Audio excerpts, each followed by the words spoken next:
get back to work. I'll watch the last video and then this one before I go to bed here and get some sleep. I wasn't feeling too good. I slept from 9:30 till 4 because of the air quality, because of the fires, I guess, so they say. Scientists today are not much different than scientists in the past. You have Oppenheimer and Feynman and all the rest of them. They'll get together and do things with egomaniacs because they'll fight and challenge themselves to see if they're great and compare themselves to others. And they've been this way since the catapult and the gunpowder and the bomb and and so if you can't control your ego, what makes you think anything that you're doing, what you think is creatively, is really of any service to your precious gift of life? And I sat and watched King Richard, and it's fucking Pursuit of Happiness all over again. And you get a bunch of people, and they feed off this collective egotism. No matter how beautiful and Cinderella you try to package it, it's still egotism, and it still smells like shit. Like my dad, when I used to talk to him about the Southern rights, and there was the stuff about Southern rights, stuff, and I said, Dad, it involves slavery, and you can wrap up the nicest package in the whole world in gold paper and all that stuff, but if it still has slavery in it, it still smells like shit, and the day when we went and talked to him about Biden and stuff, he said, "Can you believe they're comparing him to George Washington?" It's like, no, Joe Biden didn't own his slaves. Joe Biden trained slaves. So they're different. Washington owned the people that he made slaves, and Biden trains them to remain slaves. So the comparison's a little askew, all right? And George Washington, I always make excuses to help people feel included and, this and that. But George Washington was nothing like Moses, David, Daniel, or me. Okay? It's wrong to compare people because it makes them bitter and jealous and vain and fighting and I want to be better than you. But like my mom said about kids, she goes, you love them all the same, but you appreciate them all differently. Right? Some kids you appreciate more than others just by their simple nature. Okay, if the kid is empathetic and respectful and kind and courageous, you're always trying to protect him because other people try to kill him because he's such a good person. But you appreciate some kids more than the others. Some kids get a little bit more selfish and a little bit more self-centered.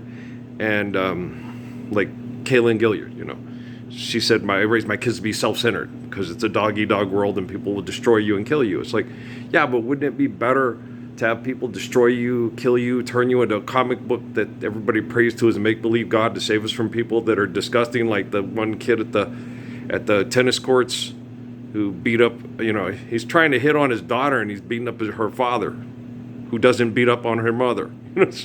She's just really stupid people. And then he went, allegedly, I don't know if the story's real, because Glory Road was a Disney movie and Glory Road didn't happen that way. Okay, it took 4 years to get to a national championship, not one. Okay, they embellished Amistad. That was also a Disney movie.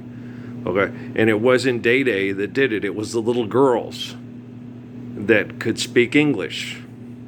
Day Day was probably an employee on a boat that went and got other black people and sold them into slavery. They just used Day Day's character to, I don't know, it was political correctness. I don't know.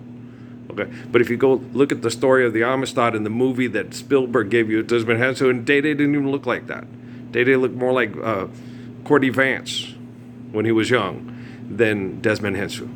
Okay, so whatever Hollywood wants to do, like I told you, with using Andre Braugher for Jackie Robinson, when it's uncouth, niggers are uncouth. Okay, that's the way Jackie Robinson said it, and that's what Jackie Robinson meant. Jackie Robinson went to school and learned how to be couth and learned how to be like good, upstanding citizens. But niggas act like niggers, like Michael Peoples, the guy that dated Val, Some people, there's niggers and there's niggers, and he goes, the niggers give us niggas a bad name, right? I used to laugh at that, though. That's just funny. Yeah.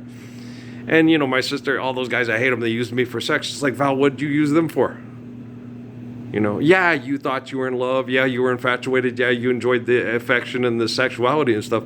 But weren't you doing the same thing? You disobeyed your parents. You did whatever you wanted. And then you get mad because they used you for sex. I used you, her, she used me. Neither one cared. We were just getting our share, working on our night moves, trying to shake those awkward teenage blues. It was summertime.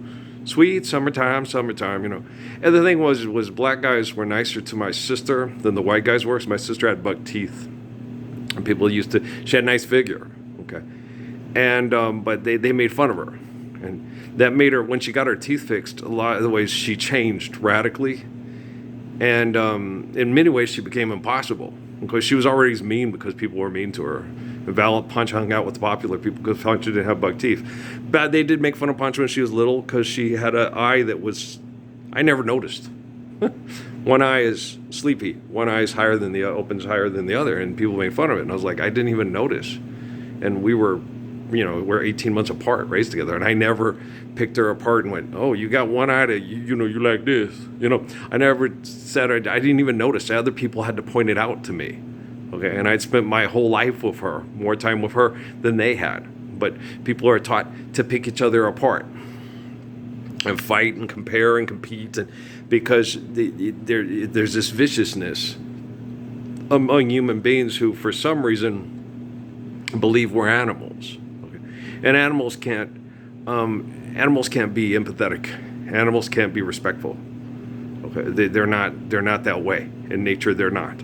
Okay, it's survival, it's instinct. And you can't sit there, oh, that hurt your feelings. I'm sorry.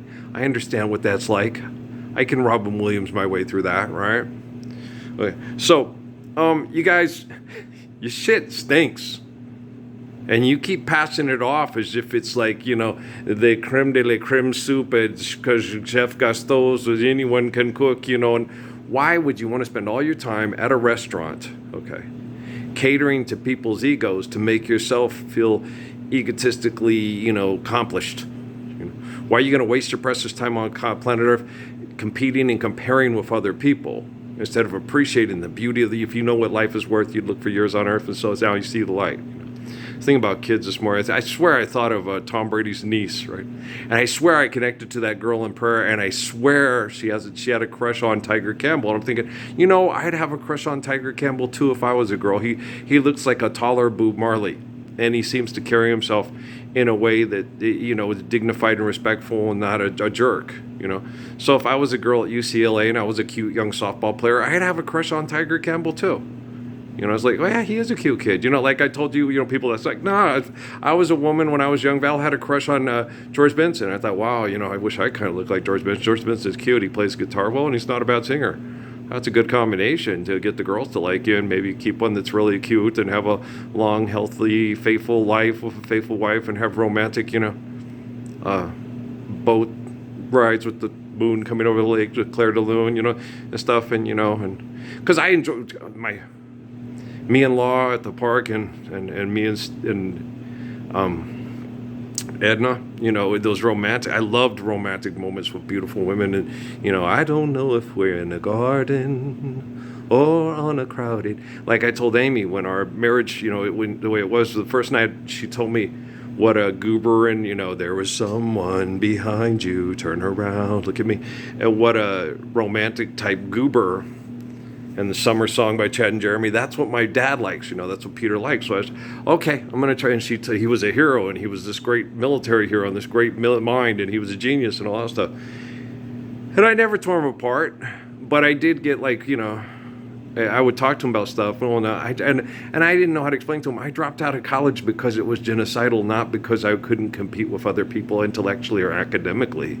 I usually frustrate people and make people feel that are condescending and abusive to other people intellectually feel stupid because I can sit there and go, like old Goodwill Hunting with the guy with the library card at the bar in Boston and shit, Only I'm better at it. Like when me and Punchy went to Sierra Vista and they all challenged me, because like, it's just kind of like Avatar, only I'm a genius that won't fight and have better athletic ability than the other athletes, and won't fight because I'm a genius, because I'm humble and I appreciate life and I have faith in the glory of God. And so it makes me a really just beautiful person. And I understand why my life story is in what they call the Gospels. Because you'd look to someone that is a temple for the spirit of a person like myself to help people save themselves from themselves by trapping the glory of the soul in the selfishness and the missing the mark and the eternal wretchedness of the ego, like Pascal talked about, guys. So read, run. Nah, let's walk and talk, like James Cleveland Owen, and let's stop this reading and running, because you don't need to read to run and run to read. You just gotta love, and you don't live to learn to love. Love is a part of you when you're loved, because you have faith in the glory of grace and you submit to that beauty and you share that beauty with other folk. All right, I'm gonna go, y'all. All right, we'll talk tomorrow. Love you. Shaking my head as always. Okay.